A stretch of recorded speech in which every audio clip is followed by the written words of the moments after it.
lifting, but keep your eyes on me. Yeah, your heart don't stand a chance. It feels like it's been far too long. A real person. What is a real person? That's a person that gives you his word and stands behind it. Understand what we're dealing with now, okay? Hate can't move out hate. It's gonna take love to move hate out of the way. Right. Darkness can't drive out darkness. It takes light to drive darkness out. And when they tell you young people about education, education is something that is vital for you. I mean, it's a vehicle to get you to where you need to go in life. You got to be excited about it because the end result is something positive for the people who are coming up behind you. Be the best at everything that you're trying to do. Put full effort into it. Now, we want to make a difference. We don't like what happened with the situation where a few bad eggs took the life of a young man back in Minneapolis. I really don't believe that's a reflection of all of them. All of them aren't bad. But we have to figure this out, and Zach hit the nail on the head. Your vote is powerful. It's a lot more powerful than you think it is. So in November, everybody, call a neighbor, call 8 or 9 friends, get out and vote. That's how we change these things. That's how we change these policies.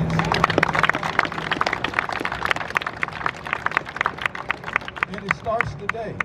It doesn't start, come out, have a good time, meet a lot of these guys, and then go back into your little cocoon. No, be about it. Right. You know, start it. Like I said, with all the technology they have nowadays, you guys, hey, be about it.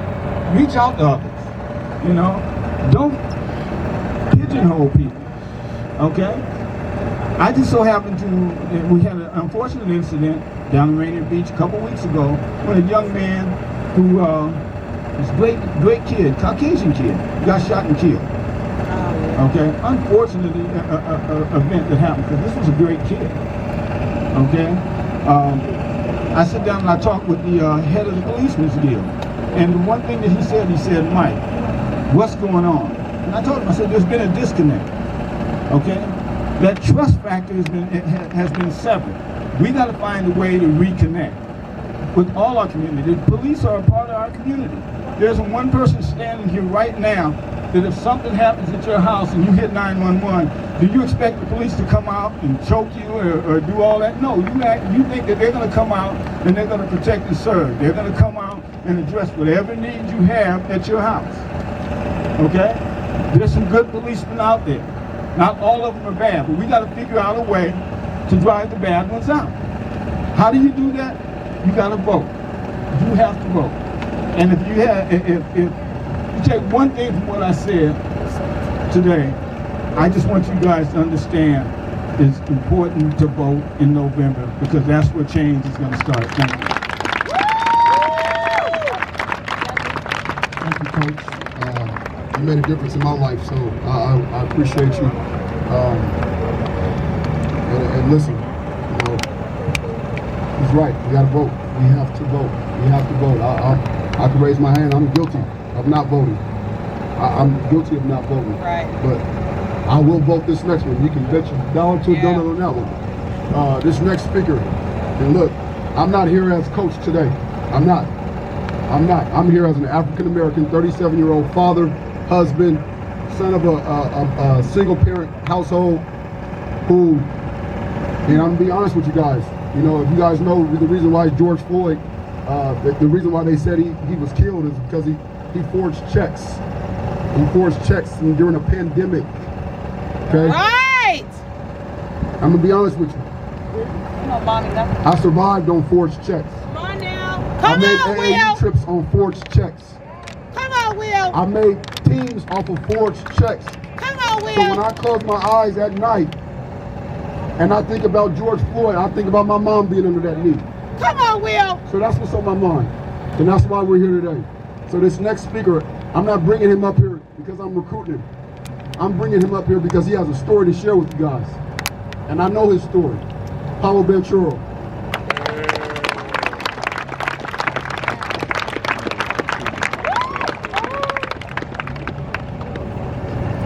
What's up? My name is Pollo. Some of y'all may know me, some of y'all may not. I go to O'Day. Just finished my junior year. And, you know, I'm up here, and you know, I really, you know, would never have thought that I would be up here. But unfortunately, you know, I had a situation 2 years ago, you know, where I had an encounter with the police. Me and my teammate at the time, who was now in college, you know, where very likely I think I could have lost my life. So before I really get into it, all the parents out there who, you know, are parents of colored kids, if you haven't had that talk with your kids yet, on what to do when they encounter the police, I encourage you to have it, because I feel like that talk that me and Noah had, you know, before that, saved our life. So, you know, we were at a concert, Chris Brown concert. Now it was over, and so we were getting the car to pick up his sister and her friends. And we didn't get pulled over. We had actually drove by the cops, and so we were waiting. You know, a lot of traffic, and we got our windows rolled down. You know, music playing. You know, we're chilling, and all of a sudden the cop comes. You know, to the window. Our windows is rolled down, and he got his gun drawn. And he's real aggressive, and he's, you know, he's cussing at us, saying all type of stuff. You know, don't move, all that. And you know, we just froze. I literally couldn't talk. You know, I'm sitting there like I can't even spit out words. Like I'm just like so shocked on what's going on. And you know, we're just asking, you know, why you got your gun pulled? You know, what's the problem? We don't know what we did, what happened. We're confused. And he's not answering. You know, he's just giving us orders, all type of orders. Tells us to get out the car. My friend gets out the car. I stay in the car. The other cop comes, tells me to grab the registration. And this is my first time in the car, so I don't know where any of that's at. So, you know, I'm telling him I don't know where it's at. He thinks I'm lying, because he thinks we stole the car. So he thinks I'm lying. He starts yelling and cursing at me, talking to me all type of crazy.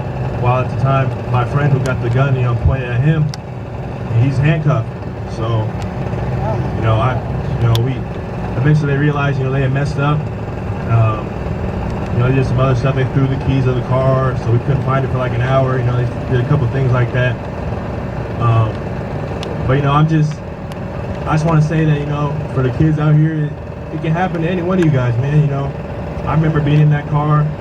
I remember telling the cop while he had his gun drawn at us. I remember telling him I play basketball. You know, I don't know what you got this gun on me for, but we play basketball, man. We're just here, like, and me and him are both crying. Me and my friend, we're telling him we play basketball, man. And you know, I've been fortunate enough to have, you know, whatever accolades and rankings and all that, but at the end of the day, the cop, I mean, it don't matter. He didn't know that. He didn't really care. Right. So, you know, that's my piece, and just that, you know, it can happen to any one of you guys, boys and girls of color. So just be careful, man. You know, hearing about things before that incident with police brutality, I thought, you know, it wasn't really a good chance, you know, it would happen in Seattle.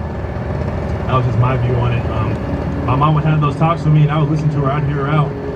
But, you know, I didn't take it too serious. So when your parents are, you know, talking to you guys, really listen and, you know, understand what to do. Because I feel like, you know, if me or my friend, like, luckily we were frozen, man. We did not move, I promise you. So I feel like, you know, if one of us reacted, you know, violently, or not violently, but, you know, reacted like kind of like, hey man, what are you doing? Or if I reached down, I dropped my phone actually on the floor of the car. So I feel like maybe if I would have picked that up, or if anything, if he jerks the car for, you know, that could have just, you know, I might not be standing up here, my friend not be, you know, where he's at. So just, you know how to handle the police. Parents, talk to your kids. Right. Yeah, man. That's all I got.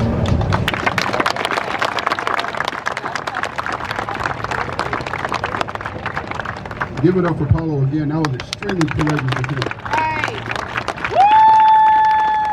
Right. And when you hear guys like that speak, you know our state is in good hands. That's what you understand. When you have a guy like that come up here and talk to you and share a story that personal of things that happened to him, he comes here and shares that kind of stuff with you. I'm so happy he did that, because I know our city's in good hands. Our next speaker is a community activist, okay? He's been doing this since I was running footballs in it at Garfield High School. I remember him always putting in my ear, telling me how important it was for me to be educated. He was always ahead of the curve in that when I didn't want to listen to it. And as you grow older, you grow more mature. You listen to people with wisdom, and he had wisdom at a very early age. White King Jones.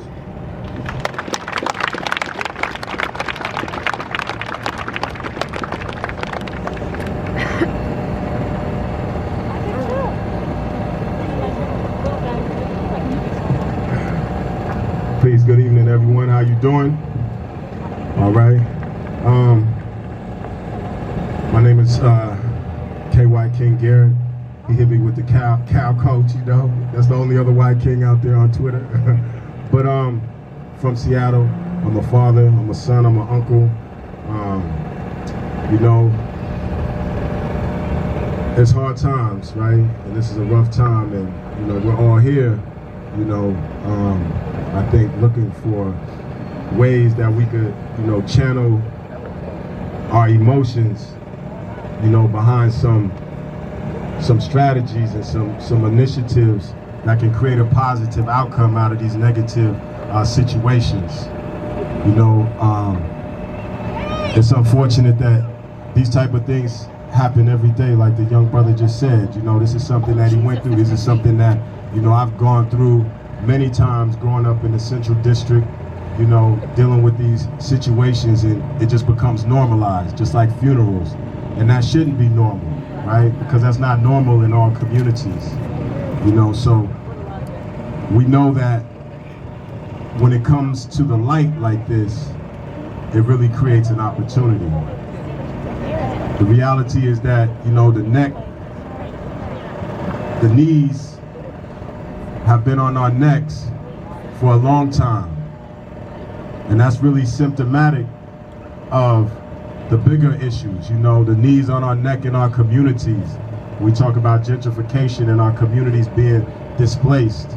Things that have happened like weed and seed, you know, police violence and gentrification. These type of things usually go hand in hand. You know, and Will spoke about the fact that it was an economic situation. You know, a $20 bill or whatever they said it was economics, right? And we think about, I think it was Eric Sanford in New York who was choked, and they said he was selling cigarettes. And Alton Sterling in Louisiana, he was selling CDs, right? And so these economic situations, because we're in communities where we can't breathe, and people are just gasping for air any kind of way they can. Right. And unfortunately, a lot of times that brings us into interactions in communities where we're being over-policed. Right. You know, but we know that police only respond to crime. There's already a victim, there's already a suspect. That's 2 losses to the community. You go to jail, that's free housing, but it's unproductive. You know, so we really want to focus on, you know, our work is around, with Africatown Community Land Trust in Seattle, is around taking this energy so that we can bring the change, to have the resources in our community that do allow us to breathe, the affordable housing, economic development, businesses. You know, I really appreciate what Jamal, we used to call him Dub, but now it's Coach Conroy, you know, have done to bring this together, and everyone that's come up, because we're very inspired by the level of excellence that all our athletes that come out of our communities demonstrate and give young people something to aspire to. But we also want young people to have the same opportunity to be an excellent coder in their community, an excellent architect in their community, and to have these same resources available the same way a basketball court is available, right? And so there's people in our communities doing this work. You know, for every $1 that goes into prevention, it saves $7 from going towards police and prisons, which really don't make our communities that much safer, right? And so I invite everyone, you know, to really look at how can we redirect resources into communities so that we can have greater ownership that, you know, young people can aspire to be entrepreneurs because they see people in their community that have been successful coming back, starting businesses in their community like Nate, you know, like the things that Jamal does, staying visible, staying present. So they understand that no matter if they do make it in sports, they're going to have a life off the court longer than they have a life on the court. And they need to be prepared for that, right? And so, you know, in this moment, we can take this pain and we can turn it into power for real change in our communities, for equity now, you know, for the resources to be redistributed in ways that create positive outcomes in our community, and keep our young people so busy that they don't have to encounter these things in their community that results in them being killed or harassed or even just terrorized and traumatized from such an experience by having a gun pulled on you, right? And so, you know, this is our opportunity right now to, yes, we're charged up, but now we gotta focus. We gotta put intelligence and strategy, you know, in front of our emotions and let us all come together. And our young people, I see them, they're ready for change. They're out in the streets, you know, they may not be in boardrooms. They may not be able to make those decisions. So we need people that are in those places to make those connections and bring those people to the community and support things that are happening on the grassroots level. So many of the programs that support our young people, they do it on the love. You know, Daryl Hennings, Rotary, CD Panthers, all our high school coaches, all the people that give countless hours for free in our community, those programs need to be better resourced. We need to put the coding, the technology programs and things like that, the entrepreneurship programs, the digital media in their hands, right? So that they can rise up and really be the next generation that will bring change. So I just invite everyone to be a part of that. Just stay tuned. There's information. There's more things happening in our communities. There's a rally tomorrow on 23rd in Jackson. But this is a historical time because this is almost 60 years after Dr. King gave the speech of "I Have a Dream." And he back then said, we can't wait. And so now is the time. We can't wait for, you know, a plan and a task force and all of that. We got to get busy now. Everyone has talent, treasures, skills that they can bring together, that we can focus and we can really lead in Seattle. Seattle is a special place. Just look around at all these athletes. For our small population, this is a special place, and we can lead. And with all of our support of our community, our athletes, our community members, our coaches, we can really make a difference. So stay tuned. Y. King Garrett with Africatown Community Land Trust. Thank you all. Man, I appreciate that. That was powerful. And listen to me. He was teaching me just like that when I was 9 or 10. I was like, man, how are you this educated this early? I don't even understand what you're saying. But as you get older, your ears get more mature and you understand what you know, the Bible starts to make more sense as you get older, is the saying that they say. But before we start wrapping this up, it's very important that we let you guys speak. So we bought bullhorns, and you guys have questions, you guys go ahead and raise. We'll bring the bullhorn to you. But before we do that, I wanted to bring some light to Nate Robinson, who was here. Nate, put your hand up. Yes. Sent him a text, told him what I was doing. He said, "Don't even. I'm there. I'm there." Brandon Roy, head coach Garfield High School, NBA superstar, former superstar. Roy, where you at? Not a very loud guy, but gives his money a lot. Huge philanthropist. Never says no to anybody. So I wanted to share light. Cliff Averill, Seahawk NFL champion. Where you at? Okay. His son, I ended up being able to get a relationship with him because of his son is very the same age as my son. He's very athletic. He's very smart, and I was able to go and break that barrier and talk to him. Even though I was scared because he was 6'4" and he was 245, and I didn't know. I was stuttering when I went to talk to him, but man, really great guy. So give it up for Cliff Averill. I know I see Aaron Brooks in the crowd. Where's Aaron Brooks? Aaron Brooks, raise your hand. Aaron Brooks, Franklin High School. Okay? Franklin High School.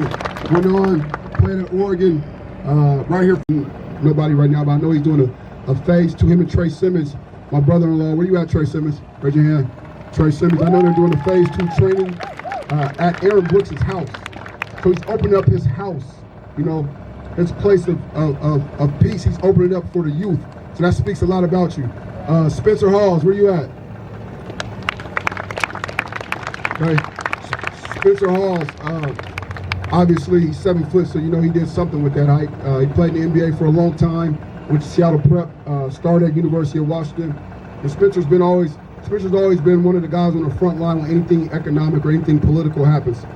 But I've had one of the most mature conversations that I had with Spencer in a long time when I got here. And I said, Spencer, do you want to speak? And Spencer said, not today. I just want to listen and I want to learn. And that was more powerful than him saying anything to me. So I want to clap it up for Spencer Halls. Okay. I see Brent Merritt, Eastside Catholic High School. Where you at, Brent Merritt? Okay. Brent Merritt gives his time. He's went over to Eastside Catholic. Obviously, our color is not the predominant color where he coaches, but he is doing an unbelievable job with that program, and we have a lot of African Americans from Seattle who play there that are being introduced to another culture and learning another culture, and that's great. And then sharing our culture with other people. So, Brent Merritt, what you do, I respect, brother. Terrence Williams, I heard Terrence Williams. T-Will, where you at? Terrence Williams. Raise your hands, T-Will. There you go. Rainier Beach High School superstar at Louisville, first team All-American. Playing the NBA was a lottery pick. His kids right now, you know, you might see his kids at the University of Washington or Louisville or wherever. He's doing an unbelievable job being a father. He's giving back to the community. He's accessible. He's a leader. He's a mentor. So I appreciate it. And before we start giving it out to ask questions, I just wanted to say this because I'm not going to talk again. Okay. William, where you at, my son? Where you at? Okay. That's my son. I love him to death. Obviously, we love our kids to death. But every kid that's here is my son. Every daughter here is my daughter. Okay. And that's how I approach it. So if I come in encounter with your kids, I treat them like I treat my kids. Okay. I don't treat my son differently than I treat anybody else's kid. I look at them all the same way. So one thing I've always said once I've seen this thing happen is I'm not going to pull out my phone to record. I'm not going to do that. I'm going to jump in and I'm going to stop it. Okay? And I'm going to stop it. I'm going to sacrifice my body for your child. I'm going to do that. Okay? And my office at the University of Washington will be open. Okay? And it's open because sometimes it's not the message, it's the messenger. So same thing you might be trying to tell your child, he may not listen to you. Okay? But he may hear it different if Jamal Crawford says it. He may hear it different if Brandon Roy says it, or Isaiah Thomas or Nate Robinson said it. So that's why we got these guys out here, and Jewel Lloyd and Breonna Stewart. That's why we have them out here, so you can hear everyone saying the same thing, but it's just being said different by different people. Right? We're all here for leadership. So with that being said, if you guys have any questions, go ahead and shoot your questions off. Please respect, you know, these athletes come out here, and you know, they got to go back to work. So I know we would love to have pictures, autographs, and I promise you we'll provide another platform so you guys can do that when things are safer and there's a vaccine. And I know these athletes will come back out and sign autographs and take pictures with you guys. But right now, if we can respect that after we ask these questions and we conclude this thing, if we can let these guys get to their car, get home, and get back to their families without coming in too much contact, that would be much appreciated. So with that being said, I'll open it up for questions, and then we're going to let Jamal Crawford close it out. So if you have a question, if you have anything to say about this situation, just go ahead and raise your hand. We'll bring you a bullhorn. If not, no pressure. We'll let Jamal Crawford end it. And you know, I don't have to be the one to answer the question. You know, these guys are accessible. They'll talk, but they just didn't want to have a speech. Huh? You want to say something? Come on up here, young brother.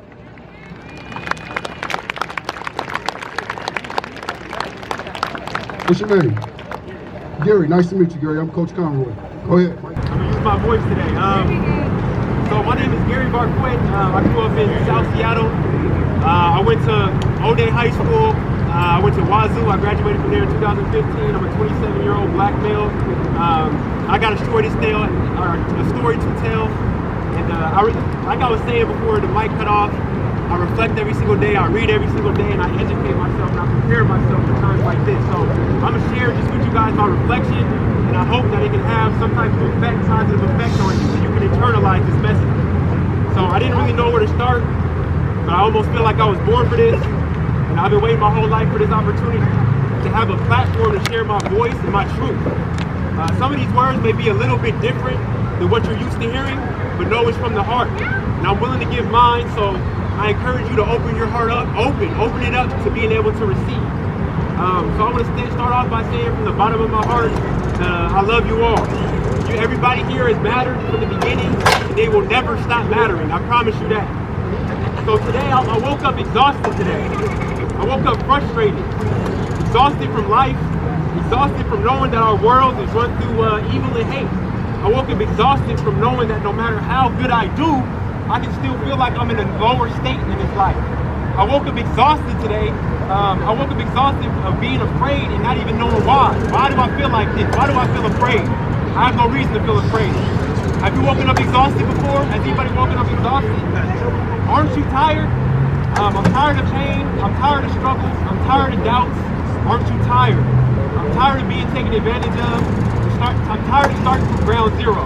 I'm tired of not being given second chances. Aren't you tired? Because I know I am. And I know we all are.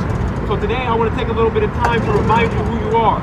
You are the engine, you are the spirit to this country, this world, and this universe. You are a king, a queen, a prince, a princess, a warrior, a soldier, a lover, and a fighter. You are special. You are chosen to be here on this earth today. Know that. As I wrote this, my fingers were shaking. My heart was beating out of my chest because I couldn't type fast enough to keep up with all the thoughts going through my mind. There's so much to say, and I won't get too deep, but there's more work to be done, and I have to say a lot. I realized at a young age that there was more to life. There was more than struggle, there was more than fear, there was more than doubt and pain. I realized that people hold power to their success and their happiness in their own hands. I realized that no successful person has ever made it alone. It takes a team, it takes a community, and it takes a village. I realized that we're not only distracted, but we're held down against our will. And I realized that hate was rooted in the country that we live in. I realized for some odd reason that doing the right thing can somehow put you back in life. That can't be right. It doesn't make sense. Somehow spreading love can still be received with hate. And being black in America meant that I was labeled. And I realized that ignorance was not necessarily bliss. So once I realized all this, what did I do? I educated myself. I equipped myself to be prepared for when this great awakening takes place. I loved other people and I pushed them to be their best. I pushed myself to be the best version of myself that I can be, and there's a lot further that I have to go, but I'm ready and I'm willing to fight that fight. I'm ready to go to war to create positive change. I'm ready to change the status quo with my people. I'm ready to level out the playing field. I'm ready to do all these things. We will rise. It's still the beginning. I promise you. This is a battle, and there's still a war to be won. There's a greater war to be won. We are the people. Again, I'll say it again. We are the engine of this country and this world. We are the people. We are beautiful and powerful beyond relief. We are the people, and we are extremely blessed to be who we are. We have been put in this situation, and we will rise to the top. Now remember this. Agony, frustration, failure, and hard work is all a part of the process, and we need each other more than ever. We are all we got. It takes courage to be out here, right here today. It takes courage to develop and discover. It takes courage. Be courageous. We need vision. We need inspiration. We need knowledge, wisdom, and above all else, we need action. So just like all these men out there said, we need action. What can you do to take responsibility? You can understand who you are and what you have to offer. You can understand who you want to be. You can understand what your kids and how you want them to live. You can understand all of those things.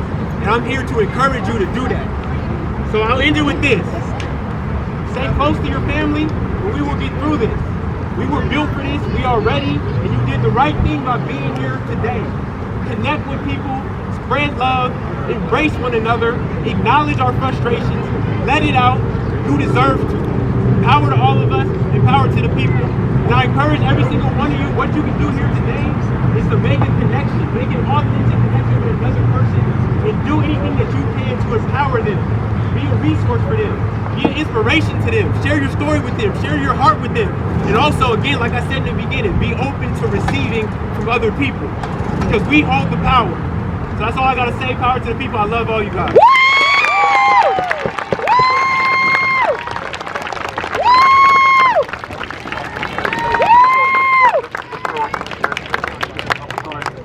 Good job.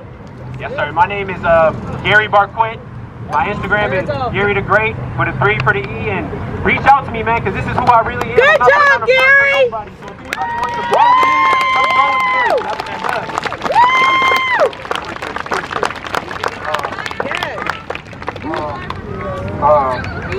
Ron, Vincent Bruins, I know you, Ron, you're really big in the community. Vincent Bruins, I know you understand. I'll let you all wrap it up. Go ahead and get something to say. I don't know previously when I'm speaking. Go ahead. You deal with a lot of kids. You deal with my son, so you deal with me.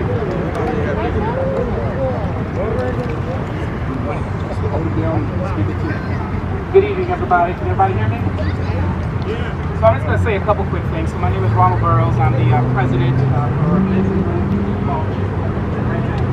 Also a minister in the city of Seattle. And I'm simply here today, as I mentioned earlier, I'm not here to preach to anyone, but just simply here to encourage you. And so at the end of the day, the first thing I want to share with our young folks is over life, you have a right to be angry. You absolutely have a right to be angry. And if anyone ever questions why you're angry, simply ask them if they check their history.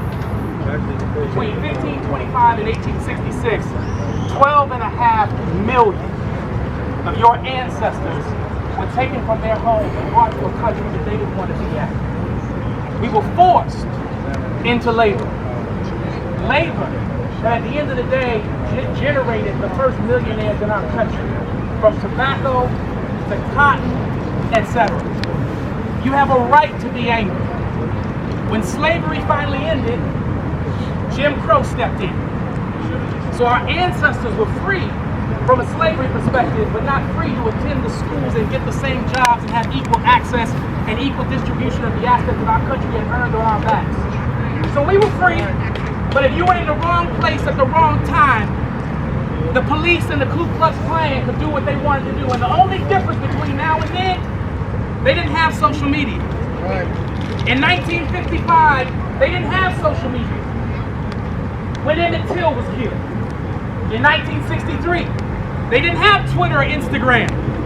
When the 4 little girls at 16th Street Church in Birmingham, Alabama were bombed. In 1963, they didn't have Facebook Live when they went and shot Medgar Evers dead in the middle of the street. And then if you listen to our country, you'll hear people say, well, why can't you just protest silently? We tried that, but then you kill Martin. Then other people gonna say, well, go ahead, black power to you, but just don't hurt nobody. We tried that too, but then you kill Malcolm. And eventually, people's patience runs out. As I heard it stated earlier, Martin Luther King said it clearly. He said, darkness can't drive out darkness, only light can do that. He also said that hate can't drive out hate, only love can do that. But if you pay close enough attention, Martin also said he was tired of marching for something that he deserved from the moment that he was born. Rodney King deserved the protection of the police from the moment that he was born. Trayvon Martin deserved the protection of the police from the moment he was born. George Floyd deserved the protection of the police from the moment they were born. And so do we. And so we have a right to be angry, but at the same time, we have to be wiser. Because I can hear our ancestors crying out that there's a better way. Because you can throw as many bricks as you want to through the windows, Trump is still in office. Okay. You can burn all them cars downtown you want to. And as you young folks like to say, when folks get too close, you better back up or so before you catch these hands. You need to understand our politicians ain't concerned about your hands. Because they live in places where you can't touch them. But trust me, those politicians don't want to catch your votes. So we as a community need to understand, young folks understand,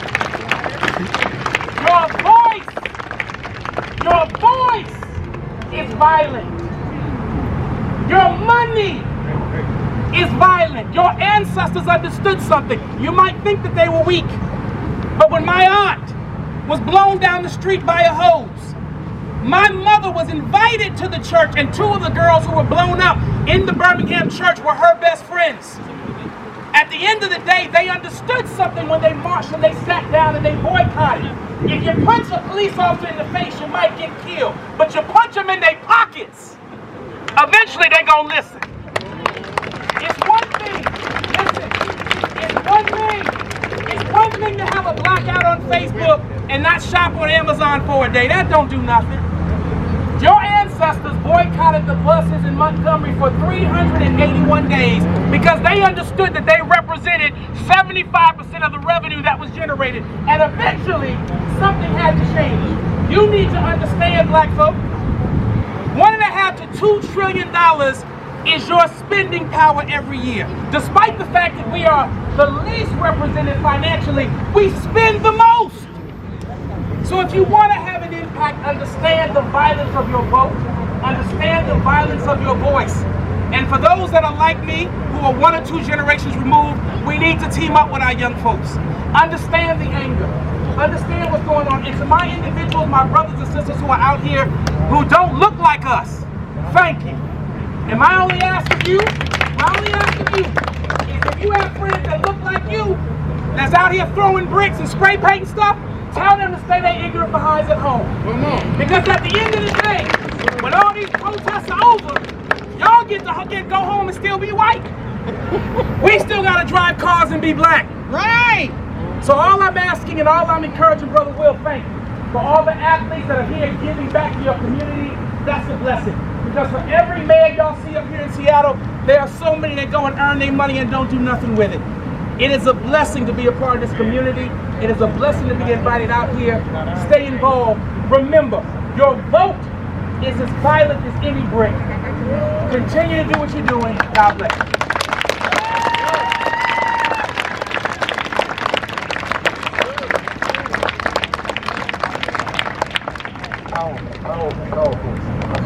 That's education. That's why we started this thing off when we talked about education.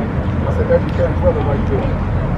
This next speaker, if no one else has anything, no questions, this next speaker we're gonna conclude it. This guy does, you guys all know he does everything in this community.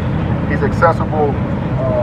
Before there was this huge influx of NBA players in the Washington area, he was one of the main guys who made it.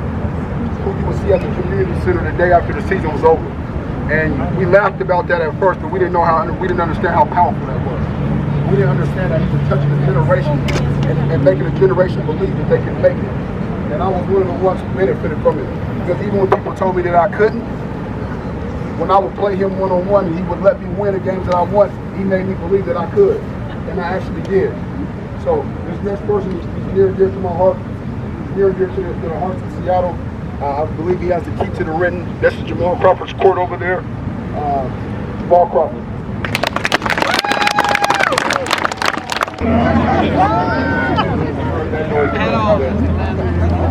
I thank all you guys for coming out here. Obviously, every race, every age group, we see black, white, everything in between. And I keep hearing all lives matter. All lives do matter.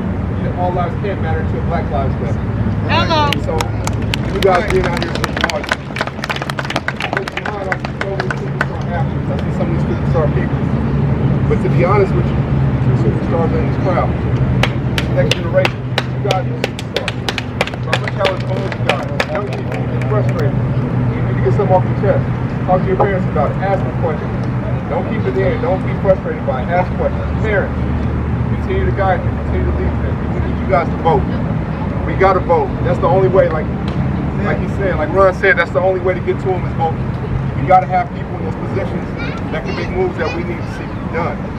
It gotta affect our community directly. It can't be, we complain about it, but then don't try to take change, try to take force, take action. I'm pressuring us as well, the athletes. You guys voice your concerns. Right here, just 1 second. Now, we want you guys out there to hit this email with all your concerns that you have, all the change you want to see. What's the email? KingCountyEquityNow.com. KingCountyEquityNow.com. KingCountyEquityNow.com. So when you guys hit that, and we see all the concerns, I promise you, we'll have a seat at the table and we'll get changed. I'll put pressure on them. We'll put pressure on them. To the local government, the local leaders, they're going to hear our voice. We'll have a seat at the table, and I promise you, if we stay at it, stay consistent, stay persistent, stay voting, we'll see change. I promise that. Thank all you guys for coming out. I appreciate it.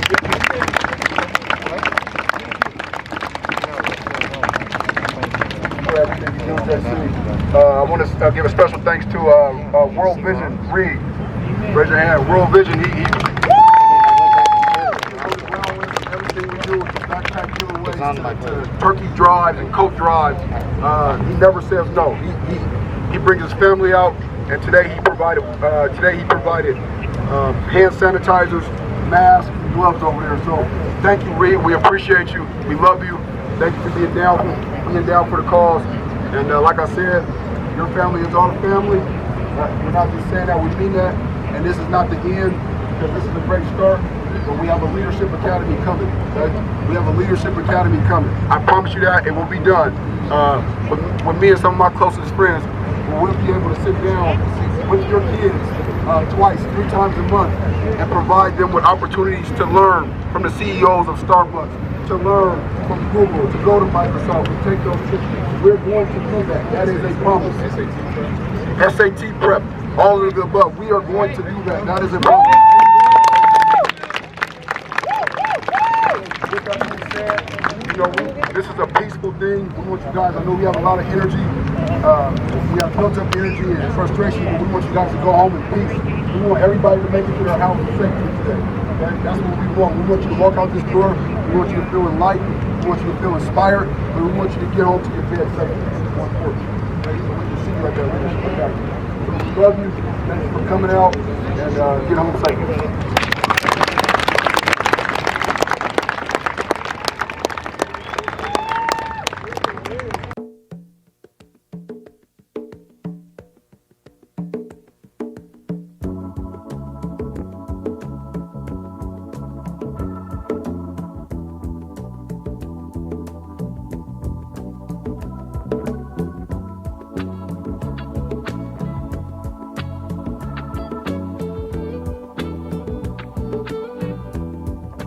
Though you may not drive a great big Cadillac, gangsta white. Who's your favorite player? Tell him your favorite player. But look, he know who that is. That's not a bad person. That's what's up. He know who that is. But he's like, oh, that's what.